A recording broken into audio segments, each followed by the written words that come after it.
మీ అందమైన ప్రయాణం ప్రారంభించండి. 49 మీ తల్లిదండ్రులు కావాలనే కలలను సాకారం చేయడానికి సహాయపడుతుంది. బండి సంజయ్ కుమారుడు బండి భగీరథ్ పోక్సో కేసులో అరెస్ట్ అయ్యారు. అయితే అతనితో పాటు ఇంకొక 17 మంది అరెస్ట్ కాబోతున్నారు. అది కూడా సోషల్ మీడియా ఇన్ఫ్లుయెన్సర్స్, అలాగే జర్నలిస్టులు కూడా అంటున్నారు. నిజంగా కేవలం ఆడియోలు వీడియోలు వినిపిస్తే కూడా పోక్సో కేసు అనేది అప్లై అవుతుందా? రోడ్డు పైన 10 మంది చూస్తుండగా హత్య చేసిన వాడికి కూడా బెయిల్ దొరుకుతుంది, కానీ పోక్సో కేసులో బెయిలు కష్టం. ముఖ్యంగా లైంగిక వేధింపులకు సంబంధించి ఈ పోక్సో యాక్ట్ వచ్చింది. ఒక ప్రైమ్ ఆఫ్ ఎఫెన్స్కి సంబంధించిన ఆధారాలు ఈ తల్లిదండ్రులు తీసుకొని వెళ్ళి, ఈ పాపను తీసుకొని వెళ్ళి అక్కడ ఇచ్చారు అనుకోండి, వెంటనే అతన్ని అరెస్ట్ చేయాలి. 60 రోజుల వరకు బెయిల్ ఇవ్వడానికి వీలు. ఆ అమ్మాయిని చెడు చేయడం వెనక వీళ్ళ ఉద్దేశం ఏంటి అంటే, ప్రజలు ఆ అమ్మాయి గురించే ఆలోచిస్తారు. అందరూ ఈ నేరస్తుడిని పక్కన పెడేస్తారు. నమస్తే, వెల్కమ్ టు సుమన్ టీవీ. నేను మీ కృష్ణవేణి. బండి సంజయ్ కుమారుడు బండి భగీరథ్ పోక్సో కేసులో అరెస్ట్ అయ్యారు. అయితే అతనితో పాటు ఇంకొక 17 మంది అరెస్ట్ కాబోతున్నారు. అది కూడా సోషల్ మీడియా ఇన్ఫ్లుయెన్సర్స్, అలాగే జర్నలిస్టులు కూడా అంటున్నారు. పోక్సో కేసు కింద ఇతనంటే అరెస్ట్ అయ్యాడు, కానీ వాళ్ళందరూ ఎందుకు అవుతున్నారు, దానికి కారణం ఏంటి, నిజంగా అంత స్ట్రాంగ్ చట్టం? ఈ అన్ని విషయాలు మనకు ఎక్స్ప్లెయిన్ చేయడం కోసం ప్రముఖ సోషల్ యాక్టివిస్ట్ కృష్ణకుమారి అమ్మ ఉన్నారు. మాట్లాడదాం. అమ్మ నమస్తే. నమస్తే అమ్మ, పోక్సో చట్టం చాలా పవర్ఫుల్ చట్టం అని మనకు తెలుసు. అయితే ఎవరినైతే మైనర్ని, అబ్బాయి అయినా అమ్మాయి అయినా లైంగికంగా వేధిస్తే ఎవరైతే ఉన్నారో వాళ్ళని అరెస్ట్ చేస్తారు. కానీ ఇక్కడ అత్యుత్సాహంతో కొంతమంది డబ్బు కోసం ఉంటున్నారు, కొంతమంది ఏమో రాజకీయ నాయకుడు సపోర్ట్గా ఇష్టం వచ్చినట్టుగా మైనర్ బాలిక వీడియోస్, వాళ్ళ తల్లిదండ్రుల వీడియోస్, ఆడియోస్ రిలీజ్ చేశారు. ఇప్పుడు వాళ్ళందరూ కూడా అరెస్ట్ కాబోతున్నారు అంటున్నారు. నిజంగా కేవలం ఆడియోలు వీడియోలు వినిపిస్తే కూడా పోక్సో కేసు అనేది అప్లై అవుతుందా? అసలు ఇప్పుడు పోక్సో కేసు ఎవరిపైన ఎవరు చేస్తారు? 18 సంవత్సరాల లోపు బాలబాలికలపైన, బాలురు కూడా గుర్తుపెట్టుకోవాలి, ఇది కేవలం మహిళలకు సంబంధించిన చట్టమే కాదు. మహిళల కోసం ఇష్టం వచ్చినట్టు చట్టాలు చేసేశారు. మహిళలు ఇవాళ నెత్తినెక్కి నాట్యం ఆడుతున్నారు, అందుకే మగవాళ్ళు పెళ్ళిళ్ళు కూడా చేసుకోమంటున్నారు అని కొంతమంది వాపోతున్నారు. కానీ ఇది అమ్మాయిలైనా, అది బాలలైనా బాలికలైనా, వాళ్ళ రక్షణ కోసం, లైంగిక దాడులు వాళ్ళపైన జరగకుండా ఉండటం కోసం, లైంగిక వేధింపులు జరగకుండా ఉండటం కోసం ఏర్పాటైన చట్టం. అంటే ఇప్పుడు 18 సంవత్సరాల లోపు వాళ్ళు అంటే వాళ్ళు మైనర్స్ అయినప్పుడు వాళ్ళకి అందరితోటి సంబంధాలు, లాబీలు చేసే తెలివితేటలు ఉండవు. అవును, డబ్బు ఉండదు. పైగా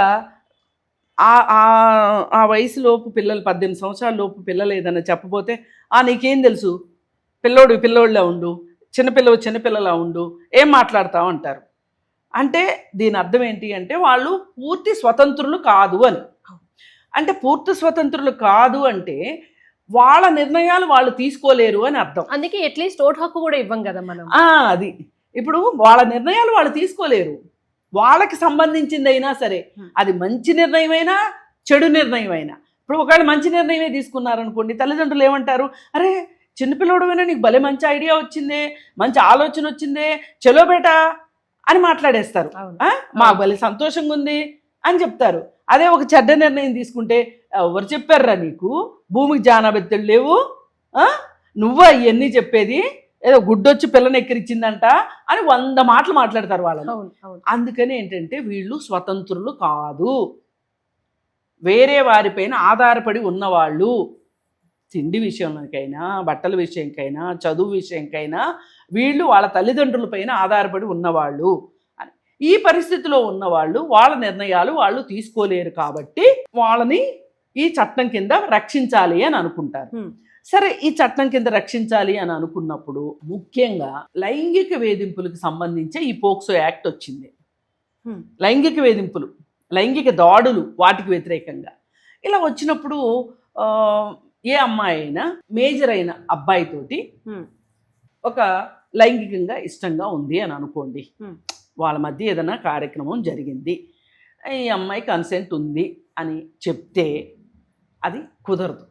ఎందుకంటే ఇందాక మనం మాట్లాడుకున్నాం కదా, వాళ్ళ నిర్ణయాలు వాళ్ళు తీసుకోలేరు కాబట్టి, వాళ్ళ స్వతంత్రులు కాదు కాబట్టి వాళ్ళ కన్సెంట్ చెల్లదు. ఇప్పుడు ఒక ఆస్తి ఉందండి, బాలుడో బాలికో పేరు మీద ఆస్తి ఉంది, వాళ్ళు వెళ్ళి డైరెక్ట్గా వెళ్ళి రిజిస్ట్రేషన్ చేస్తే రిజిస్ట్రేషన్ చేయించుకుంటారా? చేయించుకోవచ్చు. దీన్ని మైనర్ ప్రాపర్టీ అంటారు. ఈ మైనర్ ప్రాపర్టీని కూడా మేజర్ అయిన తల్లిదండ్రులు కూడా అమ్మకూడదు. అవును. అమ్మాలి అంటే కూడా దానికి ఒక స్పెషల్ అఫిడవిట్ ఉంటుంది. వీళ్ళ పోషణార్థమనో లేకపోతే వీళ్ళ ఇంకోటనో వీటి కోసం అని చెప్పి మేము అమ్ముతున్నాము, అందుకోసమే కానీ మా కోసం కాదు అని చెప్పి ఆ తల్లిదండ్రులు అఫిడవిట్ ఇచ్చి అమ్మాలి. అంతేగాని ఈ పిల్లలు అమ్మటానికి లేదు, ఆస్తి హక్కు ఉన్నా కానీ. అలాగే ఇప్పుడు ఈ విధంగా ఈ లైంగిక పరమైన విషయాలు వచ్చినప్పుడు వాళ్ళ కన్సెంటే కాదు. ఇంక ఇది ఎవ్వరు వచ్చినా సరే, ఆ అమ్మాయి చాలా తెలివైన పనులు చేసేసింది, ఆ అమ్మాయి కారు డ్రైవ్ చేసేస్తుంది, ఆ అమ్మాయి వంటలు చేసేస్తుంది, ఆ అమ్మాయి అసలు ఏ పెద్దవాళ్ళకంటే బాగా ఉంది అంటే కూడా నడవదు. ఈ ఏజ్ గురించి అయిపోయింది కదా, అంటే కన్సెంట్ గురించి అయిపోయింది. ఇక పోతే ఇట్లాంటివి ఏమన్నా జరిగినప్పుడు, ఇది బయటకు వచ్చినప్పుడు దీని గురించి వాళ్ళ తల్లిదండ్రుల వివరాలు కూడా ఇవ్వకూడదు, తల్లిదండ్రుల పేరు కూడా ఇవ్వకూడదు. తల్లిదండ్రుల పేరు ఇచ్చాము, ఊరి పేరు చెప్పాము అంటే ఏమవుతుంది అని అంటే వాళ్ళు ఎవరో తెలిసిపోతుంది, డీటెయిల్స్ కనుక్కోండి. ఆ అమ్మాయి వేరే బోర్డ్స్ తెలిసిపోతాయి. వేరే బోర్డ్స్ తెలియడానికి వీల్లేదు. అది ఒక రకంగా వాళ్ళని కించపరిచినట్టు, వాళ్ళు ఆత్మన్యూనతకి గురవుతారు కాబట్టి, జరిగిన దాని గురించి వాళ్ళు బాధపడతారు కాబట్టి. ఇప్పుడు ఇంకెవరో తెలిసి వెళ్ళి ఏంటి ఇలా జరిగిందంట అని అడిగితే వాళ్ళు బాధపడతారు, వాళ్ళు కుచించుకుపోతారు. అందుకని వాళ్ళ వెల్బీయింగ్ దృష్ట్యా ఇది ప్రపంచానికి తెలియకూడదు అని చెప్తాం. ఇంకొకటి, ఇప్పుడు నేరం జరిగింది, వీళ్ళు పోలీస్ స్టేషన్కి వెళ్ళారు, వెళ్ళి కంప్లైంట్ ఇచ్చారు, మినిమం సాక్ష్యాధారాలు ప్రైమ్ ఆఫ్ ఎఫెన్సీ ఇచ్చారు. అంటే నిజంగా వీళ్ళిద్దరికి పరిచయం ఉందా లేదా, జరిగే అవకాశం ఉందా లేదా అనే ఒక ప్రైమ్ ఆఫ్ ఎఫెన్సీకి సంబంధించిన ఆధారాలు ఈ తల్లిదండ్రులు తీసుకొని వెళ్ళి, ఈ పాపను తీసుకొని వెళ్ళి అక్కడ ఇచ్చారు అనుకోండి, వెంటనే అతన్ని అరెస్ట్ చేయాలి. అతన్ని అరెస్ట్ చేసి అతన్ని రిమాండ్కి పంపించాలి. అతనికి 60 రోజుల వరకు బెయిల్ ఇవ్వటానికి వీల్లేదు. కాని పక్షంలో ఏదైనా ఒక ఇబ్బందికర పరిస్థితులుండి, అంటే ఇన్వెస్టిగేషన్ చేసే ఆఫీసరు ఏదైనా కారణం చేత సెలవు పెట్టడము, లేకపోతే ఇంకోటో ఆధారాలు సేకరించడానికి సమయం పట్టడం వల్ల 90 రోజులకి వెళ్ళొచ్చు. ఛార్జ్ షీట్ వేసే వరకు వీళ్ళకి బెయిల్ రాకూడదు. ఎందుకు అంటే ఎంతైనా సరే ఒక చిన్న పాప పైన, బాబు పైన అఘాయిత్యం చేసిన వాడికి ఒక సోషల్ స్టేటస్ ఉంటుంది, డబ్బులు ఉంటాయి. వీళ్ళకంటే వయసులో పెద్దవాడు కాబట్టి ఇతను ఏదైనా సాక్ష్యాధారాలని రూపుమాపగలడు, లేదు వీళ్ళని బెదిరించగలడు, కేసు వాపస్ తీసుకోమని బెదిరించగలడు, రాజీ పడిపోదామని చెప్పి చెప్పగలడు. ఇవన్నీ లోపాయికారీగా చేసేస్తాడు. పైగా దీనికి ఎవరైనా సాక్షులు ఉన్నారు అని తెలిసిందనుకోండి, ఈ సాక్షుల్ని బెదిరించే అవకాశం ఉంటుంది. కాబట్టి ఛార్జ్ షీట్ వేసే వరకు కూడా అతనికి బెయిల్ ఇవ్వకూడదు అనేది ఒక కఠినమైన రూల్ దీంట్లో. ఇంకా ఛార్జ్ షీట్ వేసిన తర్వాత అతనికి బెయిల్ ఈజ్ రైట్ కదా, అవును, బెయిల్ ఈజ్ రైట్. అవును.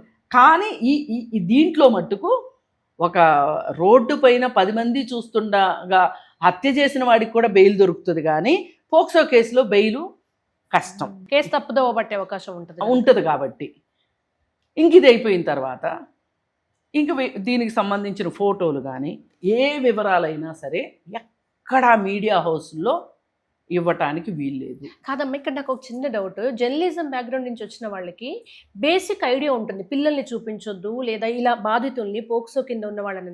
అది మర్చిపోయి ఇన్ఫ్లుయెన్సర్స్ అంటే ఓకే, వాళ్ళ మైక్ ఉన్న ప్రతి ఒక్కరూ కెమెరా ముందు మాట్లాడుతున్నారు. ఇందులో సోకాల్ సినిమా జర్నలిస్టులు కూడా అంత తొందరపడి ఇప్పుడు క్షమాపణలు చెప్పేసి ఏడ్ చేసి వీడియోలు డిలీట్ చేసి ఇప్పుడు అరెస్టుల దాకా వెళ్తుంటే బేసిక్ నాలెడ్జ్ ఎందుకు వాళ్ళలో కరువైపోతుంది? అంటే ఒకటి, ఎప్పుడైనా సరే ఇక్కడ ఒక బేసిక్ క్వశ్చన్ ఏంటంటే, నువ్వెవరి పక్షాన ఉన్నావు అన్న దాన్ని బట్టి ఉంటుంది. నువ్వు బాధితుల పక్షం వహించావు అనుకో, నీకు ఏ బాధ ఉండదు, నీకు ఒక తృప్తి కూడా ఉంటుంది, ఆత్మతృప్తి ఉంటుంది. నేను బాధితుల పక్షాన ఉన్నాను, నేను కష్టాల పక్కన ఉన్నాను, కన్నీళ్ల పక్కన ఉన్నాను, వేదనతో నేను వాళ్ళ వేదనని పంచుకున్నాను, వాళ్ళతో నేను సహానుభూతిని చెందాను, వాళ్ళ కష్టాన్ని నా కష్టంగా అనుభవించాను అనే ఒక తృప్తి ఉంటుంది నాకు. అదే నేను బాధితుల పక్షాన కాకుండా నేరస్తుల పక్షాన ఉన్నాను అనుకోండి, నేను దాన్ని సమర్థించుకుంటానికి ఎన్నైనా మాట్లాడాల్సి వస్తుంది. ఆ ఎన్నైనా మాట్లాడే పక్షంలో సాక్షాత్తు బాధ్యురాల్ని చేస్తాను నేను. బాధ్యురాల్ని ఎందుకు చేస్తాను నేను అని అంటే, ఎవరైతే నేరస్తుడు ఉంటాడో నేరస్తుడిని రక్షించటానికే. ఇప్పుడు ఇక్కడ ఈ నేరస్తుడిని రక్షించడానికి వీళ్ళు ఏమేం వీడియోలు చేయాల్సి వచ్చింది? అసలు ఈ అమ్మాయే కన్సెంట్ ఇచ్చింది, ఈ అమ్మాయి అసలు మైనర్ కాదు. ఇంకొకటి, ఆ అమ్మాయి తల్లిదండ్రులకు కూడా తెలుసు, ఆ తల్లిదండ్రులది ఏం పెంపకం, అసలు అదేం పెంపకం, అమ్మాయి క్యారెక్టర్ ని చెడిపోయేలాగా చేయడము, ఆమె చెడ్డ వ్యక్తిత్వం అని తిరుగుతుందని. అంటే ఇప్పుడు ఆ అమ్మాయిని చెడు చేయడం వెనక వీళ్ళ ఉద్దేశం ఏంటి అంటే, ప్రజలు ఆ అమ్మాయి గురించే ఆలోచిస్తారు. అందరూ ఈ నేరస్తుడిని పక్కన పెడేస్తారు, కోల్డ్ స్టోరేజ్లో వేసేస్తారు. ఇప్పుడు అందరూ ఈ అమ్మాయి పక్షాన వెళ్ళరు, ఈ అమ్మాయి చెడు గురించే మాట్లాడుకుంటారు. ఈ చెడునే చూస్తారు, ఆ అమ్మాయిలో ఉన్న చెడునే చూస్తారు. వీళ్ళు అందుకని ఏం చేశారు అంటే, మనకు తెలియకుండా పాఠకులు, ప్రేక్షకులు, సమాజం యొక్క మైండ్లోకి ఇవన్నీ ఎక్కించాలని చూశారు. ఒక ఆడపిల్ల ఫామ్ హౌస్కి వెళ్తుంటే తల్లి ఏం చేస్తుంది? నిజమే కదా. అదే మన అమ్మాయిని అయితే పంపిస్తామా? ఆ తల్లి ఏమన్నా కారు ఎక్కించుకొని వచ్చి ఫామ్ హౌస్లో వదిలిపెట్టి వెళ్ళిందా? అసలు ఇంట్లో చెప్పెళ్తారా? వాళ్ళు చెప్పెళ్తారా? గుడికనే ఎటోనో వెళ్ళింటారు కదా, వెళ్తారు. ఆ ఏజ్ అట్లాంటిది, ఇన్ఫ్లుయెన్స్ అయిపోయి వెళ్ళిపోయే ఏజ్, వెళ్ళిపోతారు.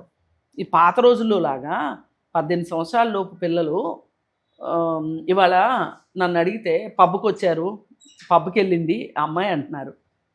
ఇంట్లో వాళ్ళకి తెలియకపోవచ్చు. పబ్బు వాళ్ళు ఎందుకు యాక్సెప్ట్ చేశారు?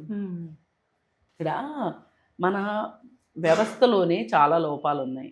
ఈ లోపాలన్నీ సరిచేయకుండా బాధ్యురాల్ని చేయడం కరెక్ట్ కాదమ్మా. నా బాధ ఏంటంటే అమ్మ, తోటి స్త్రీలే బాధితురాల పట్ల మాట్లాడారు. సరే, మగవాళ్ళు మాట్లాడారంటే ఎప్పటికీ బద్ధశత్రువులాగే జరుగుతుంది, కానీ స్త్రీలు ముందుకు వచ్చి అమ్మాయిని బాధ్యురాల్ని చేశారు. చూడండి, అబ్బా అన్యాయం. అసలు ఆ అమ్మాయిని పోర్ట్రేట్ చేసిన విధానము ఎంత బాధాకరమైన విషయం అంటే, ఆ విధంగా పోర్ట్రేట్ చేయటం కరెక్ట్ కాదు.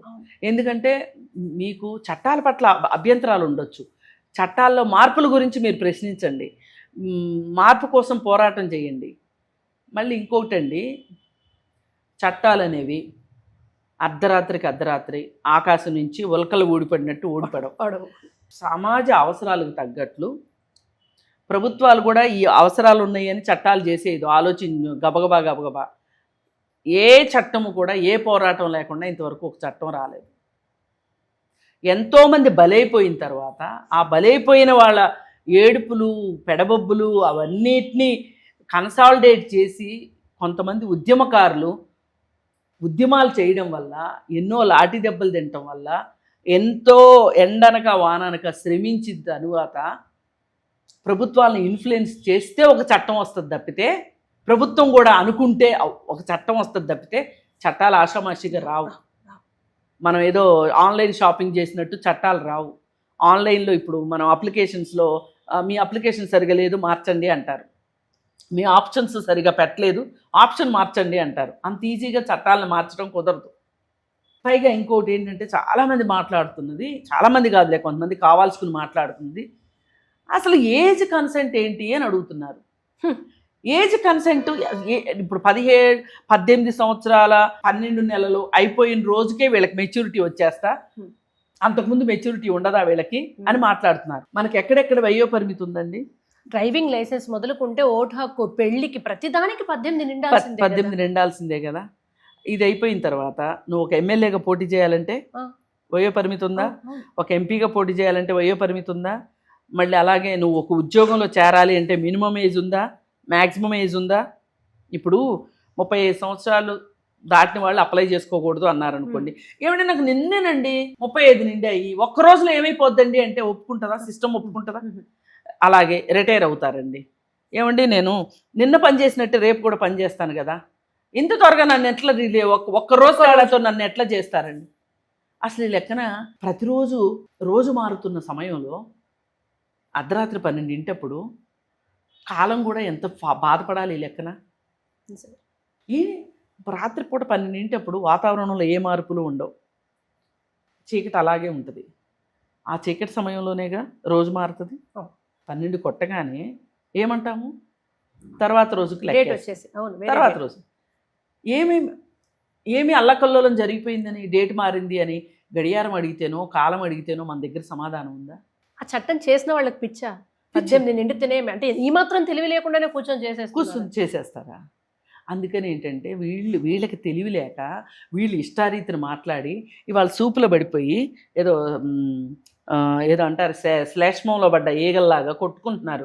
అయ్యో ఇలా మాట్లాడేసామా అని మనసులో అనుకుంటా పైకి మటుకు మేకపోతు గాంభీర్యాలు చూపిస్తున్నారు. ఇప్పుడు కొంతమంది డిలీట్ చేశారమ్మా. డిలీట్ చేసినంత మాత్రాన తప్పించుకునే ఛాన్స్ ఉందా? అంటే వాళ్ళు ఒక టైం లోపల డిలీట్ చేయాలి అని ఎవరి గురించి ఇచ్చారు ఇది? బండి సంజయ్ కూడా గ్యాగ్ ఆర్డర్ తెచ్చుకున్నాడు, నా పేరు ప్రస్తావించకూడదు అని. ఆయనకి ఇచ్చారు 26వ తారీఖు లోపు ఈ వీడియోలన్నీ డిలీట్ చేయాలని. కానీ ఈ పాప విషయంలో పెట్టిన దాని గురించి లేదు. వీళ్ళు వన్స్ ఆ అమ్మాయిని పోర్ట్రేట్ చేసిన విధానానికి వీళ్ళు ఖచ్చితంగా కోర్టులో సమాధానం చెప్పాల్సిందే. ఇప్పుడు ఆ బాధితురాలు వచ్చి గనక వీళ్ళపైన కూడా పోక్సో కేసు పెట్టండి అంటే గనక పోక్సోలో రకరకాల సెక్షన్స్ ఉన్నాయి. అన్ని సెక్షన్స్ ఒకటి కాదు, ఒక్కొక్క సెక్షన్ కింద దీనికి సంబంధించిన సెక్షన్ కింద అమ్మాయికి కేసు పెడతాను అని ముందుకు వచ్చి పెట్టింది అనుకోండి, వీళ్ళందరూ సమాధానం చెప్పుకోవాలి. చెప్పుకోలేకపోతే అరెస్ట్ అయ్యి జైల్లో ఉండాలి. మేము పెట్టండి కేసులు, మేము ఎదుర్కొంటాం, నేను కోర్టులోనే సమాధానం చెప్తానని విర్రవీగుతుంది ఒక ఆవిడ. అవును. ఏమి ఆ విర్రవీగుడు? పశ్చాత్తాపం లేదమ్మా, అదే బాధ. ఎందుకుంటుంది? ఉండదు. ఇక్కడ రెండే ఉంటాయి. ఇక్కడ బరితెగం పైన ఉండాలి, పిచ్చన్న ఉండాలి. ఈ రెండు ఉంటేనే సాధ్యమవుతుంది. ఇవాళ బ్యాంక్ ఎంప్లాయీకి మేల్ ఎంప్లాయా ఫిమేల్ ఎంప్లాయీ అని చూడకుండా సేమ్ శాలరీ వస్తుంది అంటే ఎంతోమంది bank employee association leaders, union leaders కష్ట ఫలితం. అవును. అంతేందుకు మేము స్వేచ్ఛగా మైకుల ముందు కూర్చొని ఇట్లా మాట్లాడగలుగుతున్నాం కదా ఈక్వల్ గా. ఒకప్పుడు అసలు మహిళలకు ఓటు హక్కు లేదమ్మా. ఒకప్పుడు 1950s ఆ ప్రాంతంలో స్త్రీకి చదువు అవసరమా కాదా అనే చర్చలు జరిగినాయి. అసలు సిటిజన్స్ కిందకి కూడా లేదు. అలాంటి చర్చలు జరిగినాయి. 1980s ఆ ప్రాంతం వచ్చేసరికి, 70s ఆ ప్రాంతంకి వచ్చేసరికి మహిళ ఉద్యోగం చేయాలా అక్కర్లేదా అనే చర్చ జరిగింది. ఇవాళ పెట్టండి ఆ చర్చ, చెప్పు తీసుకుని కొడతారు. మామూలుగా కాదు. ఎవరమ్మా నువ్వు, ఎవరయ్యా నువ్వు, మహిళ ఉద్యోగం చేయాలా వద్దా, నువ్వెవడో చెప్పడానికి, నీకేం పని, నీకు ఇష్టమైతే నువ్వు చేసుకో ఉద్యోగం, లేకపోతే లేదు. అంతేగాని మహిళలకు ఉద్యోగం అవసరమా కాదా నువ్వెవడో చెప్పటానికి అని. అందుకని ఒక్కటే, ఎవరైనా సరే మనము సత్యం వైపు ధర్మం వైపు ఉన్నాము అంటే గనక, న్యాయం వైపు ఉన్నాము అంటే గనక మనకి తెలివి కూడా కరెక్ట్గా పనిచేస్తుంది. ఈ మూడు నాకు సంబంధం లేదు. నాకు ఇష్టమైన ఇప్పుడు ఒక్కొక్కసారి అండి చట్టాల వల్ల మన ఇంట్లో వాళ్ళకే ఆ చట్టాల వల్ల చట్టాలు కొన్నిసార్లు దుర్వినియోగం చేయబడిన దానివల్ల నష్టం జరుగుతుంది. అయినంత మాత్రాన చట్టాలను ఎప్పుడు నిందించకూడదు. చట్టాలని ఎవరైతే ఉపయోగిస్తున్నారో వాళ్ళది తప్పు, చట్టానికి తప్పు కాదు. చట్టానికి ఎప్పుడూ తప్పు కాదు. ఇప్పుడు 498A దుర్వినియోగం అయింది అని చెప్తున్నారు. 498A దుర్వినియోగం అవటానికి కారణం పోలీసులు, లాయర్లు. ఇప్పుడు నా భర్త కొడుతున్నాడు అని ఒక స్త్రీ పోలీస్ స్టేషన్కి వెళ్ళగానే ఇంట్లో అందరిని ఎరగదీస్తాను, మీకెందుకు, అందరి పని చెప్తాను, నన్ను కొంచెం మీరు చూసుకోవాలి అన్నాడు అనుకోండి పోలీసు. అప్పటికే వీళ్ళు ఒక అగ్రహావేశాల్లో ఉంటారు, కోపంలో ఉంటారు. వీళ్ళు ఎంతో కొంత ఇస్తామంటారు. పోలీసుడు ఏం చేస్తాడు, అవసరం ఉన్నోళ్ళని అవసరం లేనోళ్ళని అందులో పడేసిన తర్వాత లాయర్ వస్తాడు. ఇప్పుడు వీళ్ళు రాసినంత మాత్రాన అవ్వదు, నేను వాదిస్తేనే అవుతుంది, నేను వాదిస్తాను, వాళ్ళందరి సంగతి చెప్తాను, నా ఫీజు ఇంత అంటాడు. అని నేను అక్కడ ఒక సమస్య ఉంటే 5 సమస్యలు రాస్తాను, అప్పుడే కేసు స్ట్రాంగ్గా ఉంటుంది అని చెప్తాడు. కానీ లాయర్ ఒక మాట చెప్పడు. వీళ్ళకి బుర్ర ఉండదు, వీళ్ళు కష్టాల్లో ఉంటారు కదా. ఏంటంటే మనం రెండో వాళ్ళ మీద ఒకటి మోపాము అంటే అది నిరూపించుకోవాల్సిన బాధ్యత మన మీదే ఉంది. ఇప్పుడు ఎలిగేషన్ వేయడం చాలా ఈజీ, దాన్ని నిరూపించడం చాలా కష్టం. ఇప్పుడు పోక్సోలో కూడా 100 పెట్టారు, నిరూపించకపోతే మళ్ళీ అంత పెద్ద వ్యక్తులతో ఇంకా అదేం చిన్న విషయం కాదు కదా ఎవరితో వేయడానికి. అందుకని ఏంటంటే చట్టాలని దుర్వినియోగం చేసేవాళ్ళు ఉంటారు, కానీ దాన్ని పరిరక్షించే వాళ్ళు నిద్రపోతుంటే దుర్వినియోగం చేసేవాళ్ళు ఉంటారు అక్కడ. ఇప్పుడు ట్రాఫిక్ పోలీస్ పట్టించుకోకుండా క్రాస్ చేస్తే రూల్స్ తప్పు కాదు కదా, క్రాస్ చేసిన వాళ్ళు తప్పు కదా. అది అందుకని ఈ కొంచెం జ్ఞానం తీసుకొచ్చుకుంటే అనవసరంగా నోరు బారేసుకోకుండా ఉంటారు, అనవసరంగా మాట్లాడుకోకుండా ఉంటారు. ఇప్పుడు నిన్న ఒక ఆమె చెప్తుంది, ఏంటి, నన్ను అందరూ బండి సంజయ్ గారి అబ్బాయి గురించి అడుగుతున్నారండి, నేను స్పందించలేదు అని అడుగుతున్నారండి. ఓ పక్కన కోర్టులు ఉన్నాయి కదా, ఓ పక్కన పోలీస్ స్టేషన్లు ఉన్నాయి కదా, వాళ్ళు చూసుకుంటారు కదా, నేనెందుకు మాట్లాడటం మధ్యలో? ఇప్పుడు ఏదో మాట్లాడి, తప్పు మాట్లాడి, ఒప్పు మాట్లాడి చాలా సమస్య అయిపోతుంది కదా. నాకు ఆ పోక్సో అనే చట్టం గురించే తెలియదు, నేను ఎలా మాట్లాడతాను అని చెప్పి ఆవిడ సినిమా డైలాగులు వేస్తుంది.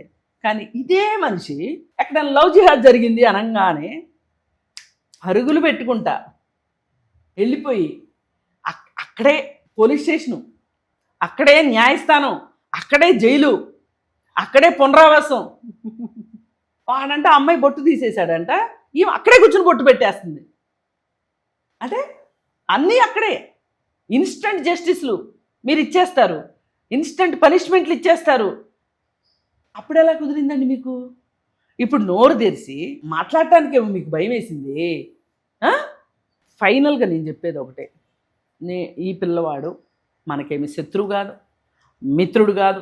ఇప్పుడు ఆ అమ్మాయి ఉంది, ఆ బాధితురాలు, వాళ్ళేం మనకి మిత్రులు కాదు, శత్రువులు కాదు, పరిచయం కూడా లేదు. మనం ఇద్దరి వైపున సమదూరము సమన్యాయం కుదరదు.